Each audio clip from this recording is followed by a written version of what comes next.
Hello દોસ્તો, હું Pratik Barot, assistant director prime healthcare solution private લિમિટેડમાંથી આજના આ શનિવારના દિવસમાં ફરીથી તમારું હાર્દિક સ્વાગત છે અમારી યુટ્યુબ ચેનલ ઉપર.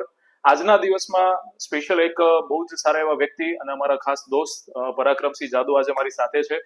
અને આજથી બહુ જ વર્ષો પહેલા, 2 થી 3 વર્ષ પહેલાની જો આજ વાત કરીશ કે જ્યારે સાહેબ સાથે મારી પહેલી મુલાકાત દેવચરાડી સ્કૂલ, ગવર્મેન્ટ સ્કૂલમાં અમે કેમ્પેન કરતા હોઈએ છીએ એ અંતર્ગત, અને સ્કૂલના સાહેબ પ્રિન્સિપલ સાહેબ છે, એટલે ત્યારે એમની એક બહુ સારી એવી મુલાકાત અમને એમના સ્ટાફ સાથે એક બહુ સારી રીતે હેલ્થ ઇન્સ્યોરન્સ એટલે કે મેડિક્લેમ વિશેની મેં એક ગ્રુપ મીટિંગ કરી હતી. અને જ્યારે હું સુરેન્દ્રનગરથી બિલોંગ કરું છું અને ત્યારે મને એમ થયું કે ભાઈ નહીં, ચલો આવી રીતે તમામ ગવર્મેન્ટ સ્કૂલોમાં જઈ અને હેલ્થ ઇન્સ્યોરન્સ એટલે કે મેડિક્લેમ વિશેની અમે માહિતી આપતા હોઈએ છીએ. ત્યારે પરાક્રમસિંહ જાદવ સાહેબે મારી ઉપર એક બહુ સારી રીતે એક ટ્રસ્ટ કરી અને બહુ સારી રીતે એક વ્યક્તિ તરીકે મને સમજી કે ભાઈ મેડિક્લેમ પોલિસી આજના જમાનામાં જરૂરી હોવી જોઈએ. અને ત્યારે મારી પાસેથી એક મેડિક્લેમ પોલિસી લીધી હતી અને એના લીધા નહીં 6 મહિના પછી જ એમના ઘરે જ્યારે એક મેડિક્લેમ ઇમરજન્સી એમના ઘરે જ્યારે આવી, એમના વાઇફને મેડિક્લેમ પોલિસીનો ઉપયોગ કરવો પડ્યો હતો. તો આજના દિવસમાં હું રિક્વેસ્ટ કરીશ પરાક્રમસિંહ કે અમારા યુટ્યુબ ચેનલમાં કઈ રીતે આપણી મેડિક્લેમ પોલિસી તમને ઉપયોગ કરી અને કઈ રીતે આજે આ પોલિસીમાં તમારા પરિવારમાં કારગર થઈ, તો અમારા યુટ્યુબ ચેનલના મિત્રોને તમે કહી શકશો? આજથી લગભગ 3 વર્ષ પહેલા પ્રતિકભાઈ જયારે અમારી શાળાની અંદર આવેલા અને મેડિક્લેમ બાબતે અમને સમજાવેલું, અને ત્યાં સુધી હું મેડિક્લેમ લેતેલો નહીં. અને પહેલી વખત આપણે વિચાર્યું કે ના જરૂરી છે જીવનની અંદર મેડિકલ તો એક હોવો જ જોઈએ. મેડિક્લેમ હોય તો ગમે ત્યારે જયારે આપણા જીવનની અંદર ઇમરજન્સી આવે છે ત્યારે આપણે કોઈના આશ્રિત નથી રહેતા.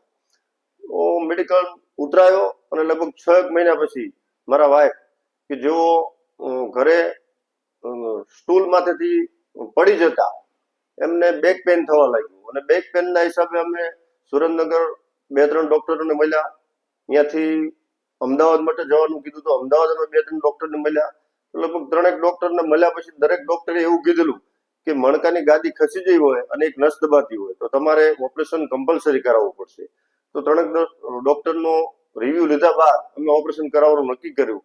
અને ઓપરેશન કરાવતા પહેલા મેં પ્રતિકભાઈને ફોન કરેલો કે પ્રતિકભાઈ આવી રીતે આપણે મેડિકલ ઇમરજન્સી આવી છે અને આવું બનેલું છે. એટલે એમને કીધું કોઈ વાંધો નહીં, આપણી પોલિસી છે અને તમારે એક્સિડન્ટલી છે કે તમે પડી ગયેલા છો. એટલે 6 મહિના થવા છતાં, નકર આમ જનરલી કેવું હોય મેડિક્લેમની અંદર મણકાનો જો ઇસ્યુ હોય, કોઈ જોઈન્ટનો ઇસ્યુ હોય તો 2 વર્ષની તમારી પરિપક્વ પોલિસી હોય તો જ તમને એનો લાભ મળતો હોય. પણ આપણે એક્સિડન્ટલી હતું, જે પડી ગયેલા હતા, તો એક્સિડન્ટલી આપણને 6 જ મહિનામાં આપણે પોલિસી લીધા, પ્રીમિયમ ભર્યા અને 6 જ મહિનાની અંદર આપણને એમને પૂરેપૂરો 100% આપણને લાભ આપવા માટે પ્રયત્ન કરેલો. અને એમના પ્રયત્નો થકી, એમની મહેનત થકી અને કંપનીની એમ કહેવાય ને કે પોલિસી જેવી 100% આપણને જે રિફંડ મળવું જોઈએ એ ખર્ચનું પૂરેપૂરું 100% આપણને રિફંડ મળેલું. અમે ઓપરેશન અમદાવાદની જે હેલ્મેટ 4 રસ્તા પાસે રાજવી હોસ્પિટલ કરીને છે, ortho spine, doctor Biren Shah સાહેબ કે જેઓ સ્પાઇન સર્જન છે, એમની પાસે અમે ઓપરેશન કરાયેલું. અને સાહેબની ફાઇલ અમે આપણી કંપનીની અંદર મૂકેલી પ્રતિકભાઈ દ્વારા. તો આપણે લગભગ 3 લાખ રૂપિયાનો એ વખતે ખર્ચો થયેલો.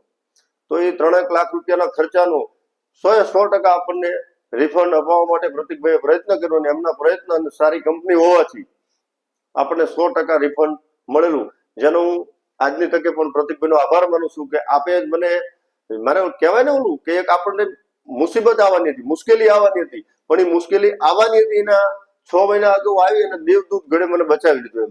એમને એવું કહ્યું કે આ જરૂરી વસ્તુ છે. ત્યાં સુધી મેં કોઈથી મેડિક્લેમની પોલિસી લીધેલી નહોતી, કોઈ પણ કંપનીની નહોતી લીધેલી. પણ એમને વાત કરી અને આપણને એમની વાત ગમી અને આપણે લીધી. અને 6 જ મહિના પછી આવો પ્રસંગ બન્યો ઘરે, ત્યારે મને એવું થયું કે ના આ તો ખૂબ જ જરૂરી વસ્તુ છે. અને તે દિવસથી આજ લગી હું એમની જ કંપનીની એ જ પોલિસી આપણે કન્ટિન્યુ રાખી છે. આ જરૂરી વસ્તુ છે. તમારે 5-10 વર્ષે એક વખત ઇમરજન્સી કુટુંબની અંદર, ફેમિલીની અંદર આવી જાય ત્યારે તમે એવું માનતા કે આપણે આ પ્રીમિયમ ભરીએ છીએ, પણ એ પ્રીમિયમ તમને તમારું 100% વળતર આપે. પરાક્રમસિંહ, ઘણીવાર અમારા દર્શક મિત્રો સાથે અમે ઘણીવાર ચર્ચા કરતા હોઈએ છીએ કે અમારી એક્રોસ ગુજરાતમાં 5 સિટીમાં આપણી ઓફિસ છે, ભાવનગર, અમદાવાદ, સુરત, બરોડા અને રાજકોટ. અને 100 થી વધારે આપણા રિસ્ક મેનેજર એટલે કે ઇન્સ્યોરન્સ એડવાઇઝરની ટીમ અમારી પ્રાઇમ વેલ્થ કેરની એક્રોસ ગુજરાતમાં કામ કરી રહી છે. અચ્છા, અમે ઘણીવાર બધા કસ્ટમર સાથે ડિસ્કશન કરતા હોઈએ છીએ કે રૂરલ એરિયા જેમ કે આપણે અત્યારે સુરેન્દ્રનગર તમારા ઘરે બેઠા છીએ, તો સુરેન્દ્રનગરથી તમારે કોઈ મેડિકલ ઇમરજન્સી આવી તો આવી કોઈ મોટી સર્જરી ઓપરેશનમાં ઘણીવાર ઇન્સ્યોરન્સ એડવાઇઝરની એક લિમિટેશન હોય છે કે ભાઈ સુરેન્દ્રનગર બેઠા છે તો અમદાવાદ ટ્રીટમેન્ટ આવે તો ખાલી ફોન ઉપર ચર્ચા કરીશું. પણ જ્યારે આપણી પ્રાઇમ વેલ્થ કેરમાંથી જ્યારે તમે પોલિસીનો અનુભવ કર્યો કે પોલિસી ભલે તમે સુરેન્દ્રનગરથી લીધી હતી પણ છતાંય જ્યારે અમદાવાદમાં તમારી ટ્રીટમેન્ટ કરવાની આવી તો પ્રાઇમ વેલ્થ કેરની ટીમ એટલે કે અમારી તરફથી તમને સપોર્ટ કેવો મળ્યો હતો? આજે જ્યારે અમે અહીં બતાવીને પછી અમને કીધેલું કે તમારે ઓપરેશન માટે અમદાવાદ જવું પડશે, કારણ કે આ મેજર ઓપરેશન હતું, મણકાનું ઓપરેશન હતું, તો સુરેન્દ્રનગરની અંદર તો સ્વાભાવિક થાય નહીં. તો અમે અમદાવાદ ગયેલા અને અમદાવાદ અમે નક્કી કરેલું કે આ જગ્યાએ ઓપરેશન કરાવવું છે. પણ હું જ્યારે પહેલી જ વખત અમદાવાદ બતાવવા માટે ગયેલો ત્યારે જ મેં પ્રતિકભાઈને ફોન કર્યો, કારણ કે હું તો આ કંપનીની અંદર પ્રતિકભાઈને ઓળખું, પ્રતિકભાઈ થ્રુ મારી પોલિસી બનેલી. એટલે પ્રતિકભાઈને મેં ફોન કર્યો તો એમને કીધું કે કોઈ જ વાંધો નહીં, હું તમને 2 જ કલાકમાં મળું છું. લગભગ મને યાદ છે ત્યાં સુધી પ્રતિકભાઈ ગાંધીનગર હતા તમે. યસ. હા, અને મેં ફોન કર્યો, પ્રતિકભાઈ આવી મુશ્કેલી આવી ગઈ અને હું અહીં અમદાવાદ છું અત્યારે, તો એમણે મને કીધું 2 કલાકમાં તમને હું સાંજે 5 વાગે લગભગ મેં બપોરે 2-3 વાગે ફોન કર્યો અને 5 વાગે મારી જોડે ઉભા હતા અને મારી ફાઇલ જોઈ, બધી વસ્તુ જોઈ, એમને કીધું કોઈ જ વાંધો નહીં, તમે કઈ હોસ્પિટલમાં કરાવો એની માથે આધાર રાખે છે, કારણ કે લગભગ ઘણી બધી હોસ્પિટલ તો આપણી કંપનીમાં કેશલેસ છે. Yes sir. પણ અમે જે હોસ્પિટલમાં કરાયું ત્યાં કેશલેસ નહોતું, છતાં પણ અહીંયાથી એમના તરફથી કંપની તરફથી 100% આપણને સપોર્ટ મળેલો. એમને જે બતાડેલી બીજી હોસ્પિટલ એમાં તો કેશલેસ જ છે. ધારો કે એક છે સ્પાઇન માટે, ભરત દવે સાહેબનું નામ મોટું છે સ્પાઇનની અંદર, સ્તવ્ય હોસ્પિટલ. સ્તવ્ય હોસ્પિટલમાં કેશલેસ છે આપણી કંપનીનું, પણ અમે અહીંયા આગળ નહીં કરાયેલું, કારણ કે મારા મમ્મીનું આજ મહિનું ઓપરેશન અમે કરાયેલું જે આ રાજવી હોસ્પિટલમાં, અને મમ્મીને 100% સારું થઈ ગયેલું. એટલે આપણે પછી ગામડાના માણસોને કેવું હોય, પેલા સાહેબ પાસે આપણે કરાવ્યું, આપણને 100% રિઝલ્ટ મળ્યું છે, તો મમ્મી પપ્પાનું કહેવાનું એવું તો ભાઈ અહીંયા જ કરાવો. એટલે અમે પછી રાજવી હોસ્પિટલમાં કરાયેલું. બાકી કેશલેસ નહોતું, પણ જે ફાઇલ મૂક્યા અને લગભગ મારા ધારે 15 થી 20 દિવસમાં આપણને 100% રિફંડ મળી ગયેલું, લગભગ 15-20 દિવસમાં. અને ફાઇલ પણ અમદાવાદ દવાખાને મારે કોઈ ધક્કો નથી થયો. પ્રતિકભાઈએ સંપૂર્ણ જવાબદારી લઈ લીધી, તમારે પરાક્રમસિંહ અમદાવાદનો કોઈ ધક્કો કરવાનો થતો નથી. અમે ઓપરેશન કરાવીને ઘરે આવતા રહ્યા. પ્રતિકભાઈ અને સાહેબ બી એમની એક વખત મેં મીટિંગ કરાવી દીધી અમારા ડોક્ટર જોડે. પછી પ્રતિકભાઈ અહીંયા 2 ધક્કા કર્યા, 5 ધક્કા કર્યા, મને ખ્યાલ નથી, પણ ટૂંકમાં એમને એમની રીતે જઈ અને અહીંયાથી મારી ફાઇલ લઈ આગળની જે પણ કંપનીમાં પ્રોસેસ થતી હોય મારા એક ફોનથી ટૂંકમાં કામ થઈ ગયું, એક જ ફોનથી. અને અમદાવાદની અંદર આપણા મોટા મેગા સિટીની અંદર પ્રતિકભાઈને ફોન કરતા મને 2 કલાકમાં મળવાનું કીધું ને, ભાઈ 2 કલાક પછી મારી જોડે ઉભા હતા. અમે ઓપરેશન કરવા માટે 2 માણસ, હું અને મારા વાઇફ જ્યાં હતા અહીંયા 2 જ કલાકમાં પ્રતિકભાઈ આવી ગયા હતા. તો મને એવો અનુભવ થયો કે કોઈ પણ કંપની આટલો બધો સપોર્ટ આપતી નથી. ઠીક છે, ફોનથી એમને કીધું એમ કે હા તમે કરાવી નાખો, અમે જોઈ લઈશું, તમારી ફાઇલ અમારી ઓફિસે જમા કરાવી દેજો. પાછા ઓફિસે આપણે ફાઇલ આપી તો એમાં 5 ડાઉટ કાઢે કે આ કાગળ નથી, ફલાણું નથી. એવા ઘણા બધા, હું પણ ટીચર લાઈનમાં છું તો મારી જોડે ટીચરો બધા જુદી જુદી કંપનીના મેડિક્લેમ કરાયેલા હોય તો વાત કરતા હોય કે આ સાલા 5 ધક્કા કરાવે, આ લોકો 5 નુક્સ કાઢે, આમ નથી આમ નથી. પણ મને એવો કોઈ ખરાબ અનુભવ નથી થયેલો. મને 100% સારો અનુભવ અને ઇન્સ્ટન્ટ 15-20 દિવસમાં રિફંડના પૈસા બધા જ મળી ગયેલા અને એક પણ ધક્કા વગર. સંપૂર્ણ જવાબદારી પ્રતિકભાઈએ લીધેલી. અચ્છા પરાક્રમસિંહ, અત્યારે અમે ખાસ કરીને રૂરલ એરિયામાં, ખાસ કરીને બધી જે ગવર્મેન્ટ સ્કૂલ છે, તમે ત્યાં આવી રીતે કેમ્પેન કરતા હોય છે, તો રૂરલ એરિયામાં ઘણા બધા લોકો અમને કહેતા હોય છે કે પ્રતિકભાઈ અમારે તો ગામડાનો શરીર છે, અમારે તો ખેતી છે, અમારી પાસે આવી કોઈ બીમારી કોઈ આવતી નથી અને અમારે મેડિક્લેમની પોલિસીની જરૂર નથી, તો અમારે તો દવાખાના એવું કઈ આવતું નથી, તો અમારે મેડિક્લેમ પોલિસી લેવાની કોઈ મતલબ નથી. તો એવા વ્યક્તિઓ સુધી મારે જો આ વિડીયો પહોંચાડી અને એક માહિતી, એક સંદેશો આપવો હોય તો એ વ્યક્તિઓને તમે શું સંદેશો આપવા માંગશો? એક વસ્તુ કહું ને તો પ્રતિકભાઈ તમે જે વાત કરી એવું હું પોતે હું જ માનતો હતો કે ભાઈ આપણે શું જરૂર છે, આપણે ગામડામાં રહીએ, આપણે ઘરની ગાય ભેંસના દૂધ ખાવી, ઘી ખાવી, આપણને કોઈ કઈ થાય જ નહીં, બરોબર.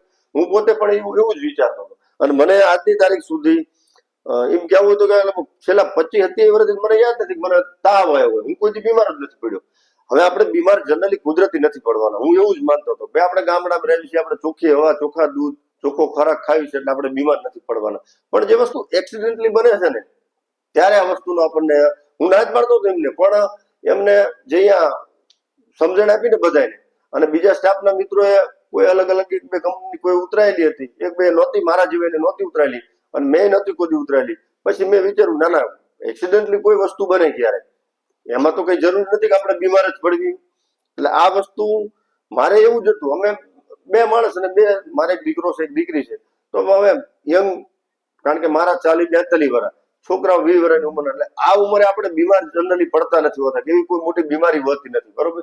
પણ હવે આપણું આજનું જીવન એવું થઈ ગયું, રોજ બાઇક લઈને બહાર જવાનું, રોજ ગાડી લઈને બહાર જવાનું, તો એક્સિડન્ટ થવાની 100% સંભાવના હોય. હા, તો મારા ઘરના જ વાત લો, એ ક્યાંય બહાર બાઇક લઈને નથી ગયા, ઘર કામ કરતા, પંખો સાફ કરવા જતા સ્ટૂલ માંથી પંખો સાફ કરતા હતા, સ્ટૂલ ખસી ગયું, પડ્યા અને બેગ વરાણે પડ્યા, એટલે આમ ટૂંકમાં સીધું એમને મણકામાં વાગી ગયું.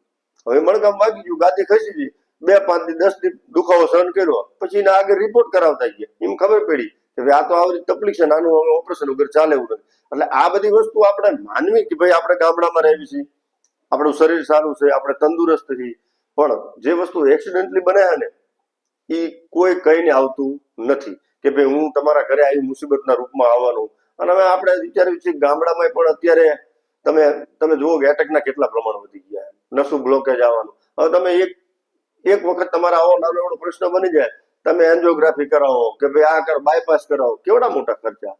તમારા આખી જિંદગીના પ્રીમિયમના પૈસા એક જ વખતમાં વસૂલ થઈ જાય. તમારી આખી જિંદગીમાં જે આપણે પ્રીમિયમ ભરવીના પૈસા એક જ વખત, અને કેવી વસ્તુ હોય ભાઈ તમને ઇન્સ્ટન્ટ સુવિધા મળી જાય. ઓલું તમે આપણે ઘરે અત્યારે આ જમાના પ્રમાણે અત્યારે બધાને હરવાનો, ફરવાનો, વાપરવાનો બધાને શોખ છે, તો કોઈના ઘરે બચત તો હોતી નથી. પછી કેવું થાય કે ભાઈ ઇમરજન્સીમાં લોન ઉપાડી પડે, ઇમરજન્સીમાં હગાવાલાને કેવું પડે. એના કરતા આપણું શસ્ત્ર આપણે એમ માને કે આપણે દર વર્ષે એક મોબાઈલ લીધો સારા મહિનો, આપણે આપણા ઘરના સભ્યો માટે એક સારા મહિનો મોબાઈલ લીધો, એ મોબાઈલ આપણે વાપરવા લીધો, એ માનીને આપણે 25-30 હજાર રૂપિયા જે ભરવાના થતા એ ભરજો તમે, તો તમારી જીવન સેફ છે.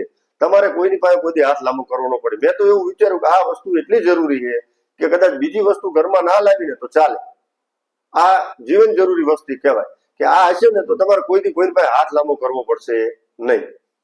લાસ્ટ ક્વેશ્ચન પરાક્રમસિંહ પૂછવા માંગીશ કે મેડિક્લેમ પોલિસી જયારે તમે લીધું ત્યારે કંઈક 25,000 જેવું આસપાસ આપણે પ્રીમિયમ ભર્યું હશે, અને 6 જ મહિનામાં 3 લાખ રૂપિયા સુધીનો જયારે તમારા ખાતામાં ક્રેડિટનો મેસેજ આવ્યો કે પૂરેપૂરા પૈસાના ક્લેમ તમારો પાસ થઈ ગયો છે, તો ત્યારે તમને 1 મિનિટ માટે વિચાર આવ્યો છે કે જો આ મેડિક્લેમ પોલિસી ના હોત અને જો આ 3 લાખ રૂપિયા મારા સેવિંગ એકાઉન્ટમાંથી તમે જેમ વાત કરી એમ કે કોઈ બીજા મિત્રો પાસેથી આવ્યા, તો આ 3 લાખ રૂપિયા જો મેડિક્લેમ પોલિસી ના હોત તો એ પૈસા જયારે આપણે ડોક્ટરને આપી દે તો ડોક્ટર તો આપણને કોઈ રિફંડ આપવાના નથી.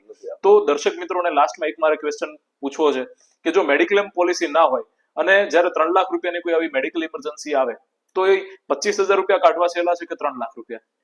સ્વાભાવિક જ છે ને. 25,000 રૂપિયા મેં કેમ વાત કરી કે આપણે 20-25 હજારનો અત્યારે મોબાઈલ લેતા જ હોઈએ છીએ. બાબો કેક લેવો છે, દીકરી બા કેક લેવો છે, તો આપણે લઈ લેતા હોય. તો આપણે એવું માનવાનું કે આપણે આપણા ફેમિલી માટે એક એવી વસ્તુ લાવીને ઘરે રાખી કે તમને ઇમરજન્સીમાં બ્રહ્માસ્ત્ર તરીકે કોઈ બી જગ્યાએ તમને કામમાં આવવાની છે. અને એવું નથી કે કાલ આવવાની, વરાથી 2 વર્ષથી 5 વર્ષથી પછી ગમે ત્યારે આવવાની. અત્યારની કોઈ એવી ફેમિલી છે નથી, કોઈ કઈ થવાનું જ નથી. ગમે ત્યારે કોઈ વસ્તુ બનવાની. અને જો નો બને તો આપણે ભગવાનને પ્રાર્થના જ કરીએ કોઈની સાથે ખરાબ ના જ બને, પણ બને છે ત્યારે કોઈ મુકાવા આવતું નથી. ત્યારે તમારી આ મેડિકલ પોલિસી તમને કામમાં આવે. તમારા સગાવાલા તમને મદદ કરે તો શું કહે છે કે અત્યારે આપું છું પણ જરૂર પડે તો તરત પાછા આપી દેજો. બહુ સાચી વસ્તુ કામ હોય ને તો ના પડે પ્રતિકભાઈ આપણને, પણ એટલું કે કઈ વાંધો નહીં, તમારે દવાખાનું છે તો અત્યારે 50,000 રાખો, બરોબર, પણ મારે સામે મારા દીકરીને લગ્ન આવે છે, મને જરાક પાછા, અને 50 આપ્યા ને તો તેથી પાછા આપણે લાખ દેવા પડે. બહુ સાચી વસ્તુ છે. લગ્ન છે તો 50 બદલે આપણે લાખ દેવા પડે. અને અહીંયા તમને મેં કેમ કીધું, મેં હજી કઈક 25,000 ભર્યા હતા, 6 મહિના થયા હતા, મને 3 લાખ આપ્યા, બરોબર. હવે 3 લાખમાં મારે કોઈ પાછા તો નથી જ દેવાના ને. બહુ સાચી 25 દર વર્ષે દેવાના. બહુ સાચી વસ્તુ પરાક્રમસિંહ. અને જેમ પરાક્રમસિંહ આ વિડીયોમાં વાત કરી એમ કે મેડિક્લેમ પોલિસી એટલે એક બ્રહ્માસ્ત્ર, અને બ્રહ્માસ્ત્ર એટલે મેડિક્લેમ પોલિસી. એટલે કહેવાનો મતલબ કે ક્યારે પણ આપણે જયારે પ્રીમિયમ ભર્યું છે, પણ આ બ્રહ્માસ્ત્ર ત્યારે જ ઉપયોગ કરી શકશું કે જ્યારે આપણે મેડિક્લેમ પોલિસીનું પ્રીમિયમ અને એક સારો મેડિક્લેમ પોલિસી જો તમે લીધી હશે. તો આજના વિડીયોમાં ખરેખર થેન્ક યુ પરાક્રમસિંહ. બહુ સારી એવી વાતો આજે તમે દર્શક મિત્રોને અમારા થકી પહોંચાડી છે. અને આજના દિવસમાં મિત્રો આ વિડીયો જોઈ અને જેટલા પણ લોકો સુધી તમે મેક્સિમમ આપો વિડીયોને સબસ્ક્રાઇબ કરાવી શકો, શેર કરાવી શકો, અને આમ ખાસ જો આ ચેનલને તમે લાઈક ના કરી હોય, સબસ્ક્રાઇબ ના કરો તો પહેલા જ કરજો. અહીંયા નીચે અમારા તમામ લીડર્સ, અમારા રિસ્ક મેનેજરના નંબર્સ આવી રહ્યા છે. જે પણ વ્યક્તિએ તમને આ વિડીયો મોકલ્યો છે, ખાસ એ વિડીયો જેમણે પણ મોકલ્યો છે એને કોન્ટેક્ટ કરવાનું ભૂલતા નહીં. અને જો આપની પાસે મેડિક્લેમ પોલિસી ના હોય તો આજે જ પ્રાઇમ વેલ્થ કેરનો સંપર્ક કરજો. Thank you.